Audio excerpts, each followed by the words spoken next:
Welcome back to another sleep Q&A video, and today we are going to be talking about this question that I've recently started getting more often. And the question goes like this: what can I do when I can't fall asleep because of anxiousness? And of course, earlier this week I talked about what sleep anxiety is.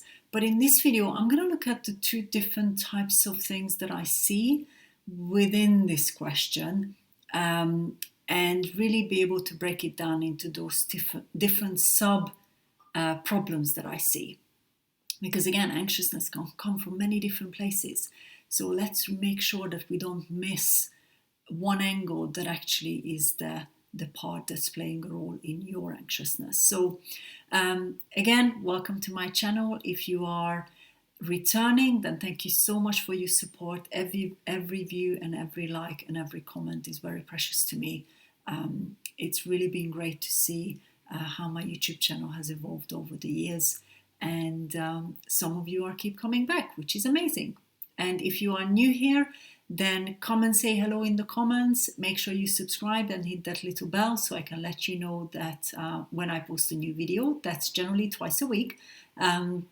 And if you haven't come across any of my work before, then let me quickly introduce myself. So my name is Beatrix Schmidt. I'm a sleep coach and also a creator of the Sleep Skills for Life program, which is really 12 years of research put into the program to make sure that I can help you really go through a practical, structured plan to overcome your sleep problems or even insomnia. And that practical plan means that we really go and develop those tools and techniques, hence sleep skills in the title, that will help you to make sure that those sleep skills will remain there for the rest of your life. So you don't have to struggle with sleep problems again.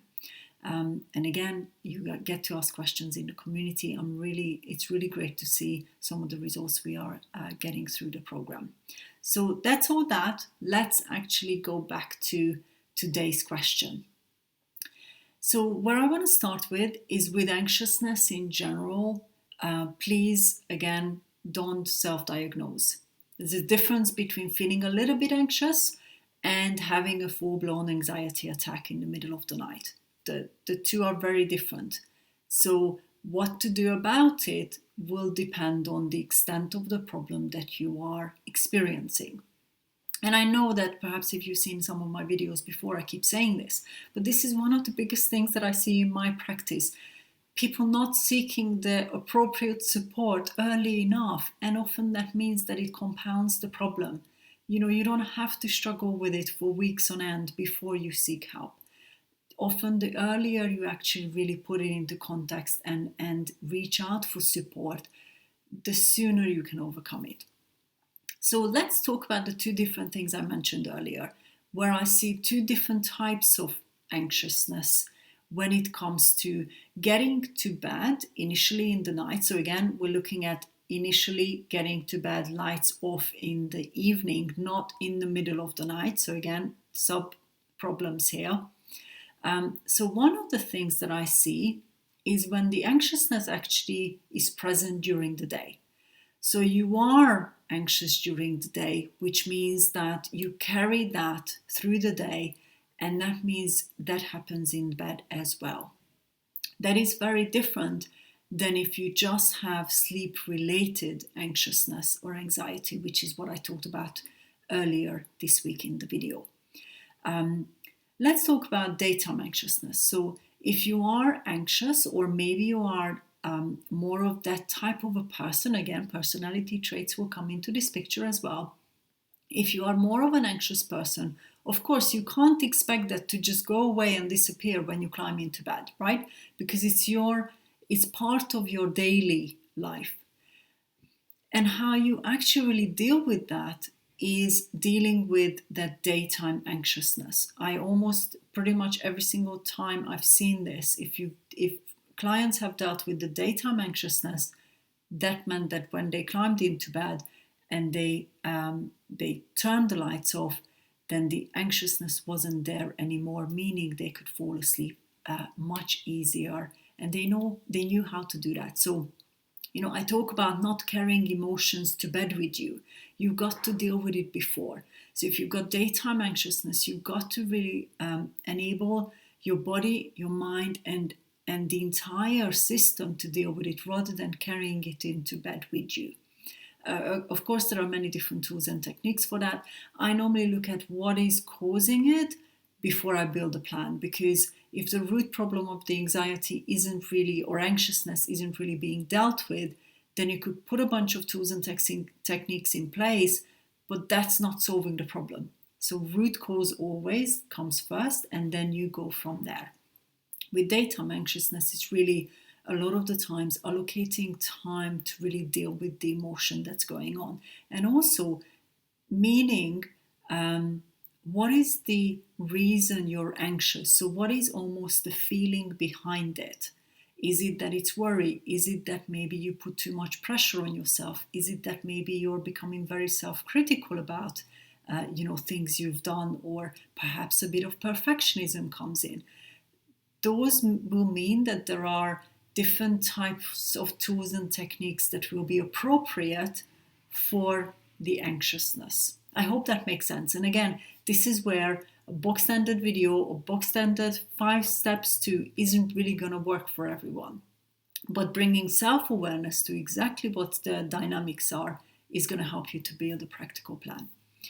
And then the other part that I talked about earlier this week is when it's actually sleep-related anxiousness. So if you go to bed and you are concerned about whether or not you're going to have good enough quality sleep, that will probably bring some of this anxiousness into the picture. So again, it means that during the day you're not anxious. The two are very different.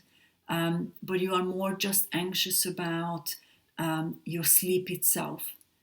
And if you have that, then I would suggest you go back to the video earlier this week when I really looked at those different things there. And another thing I wanted to mention here is really focusing on the practical preparation to go to bed is a really great way to not end up experiencing those emotions in bed. So often when I have these kind of emotions come up with clients, when they actually climbed into bed, turned off the lights, that shows us that the person wasn't really prepared for sleep. They might have been tired, but it doesn't mean that they dealt with the things that happened to them during the day and actually let them go. That means you still carry them to bed with you. And again, I've talked about this in different videos over the years. That boundary between the daytime and nighttime is what that sleep preparation is. That's a physical, emotional, and mental preparation for sleep, meaning you shouldn't be experiencing all these heightened emotions just because it's quiet around you and they come flying back up and raising back up, right?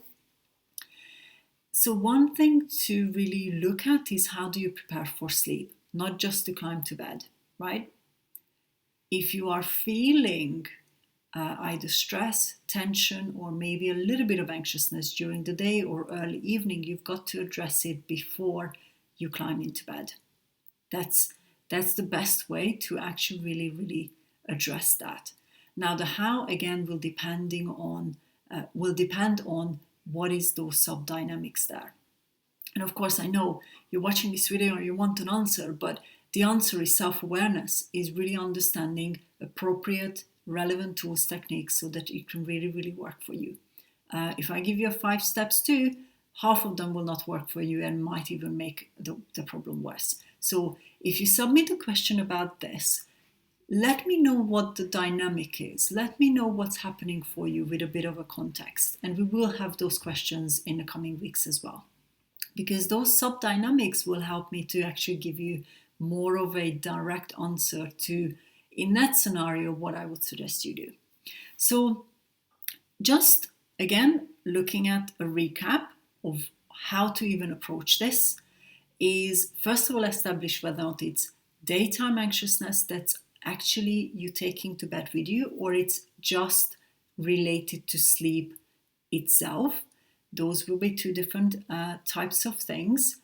And then really looking at how do you prepare your body, your mind, and even your emotional state for going to bed, and turning the lights off, meaning you're prepared for sleep.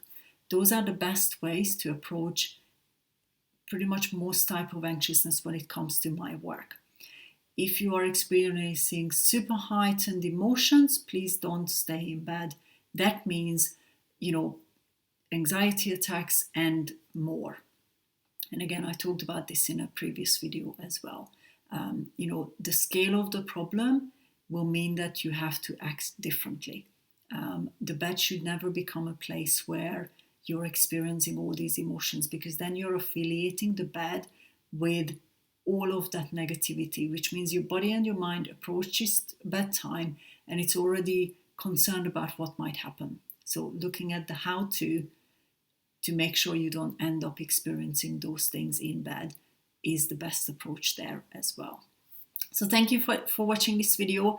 Let me know which type of anxiousness you might experience, whether or not it's more the daytime and you carry it into your bed, or whether or not it's more the sleep-related one. I would love to know, because again, the more I know about what you're interested in, the more I can create relevant content as well in the coming weeks. So thank you for watching. If you like this video, hit that like button below. If you haven't yet subscribed, make sure you do, so I can let you know when I post a new video, and you can make sure that you hit that little bell so we can notify you straight away when a new video is posted. Otherwise, again, I really appreciate your support, watching and being part of my community, and I'll see you in the next video.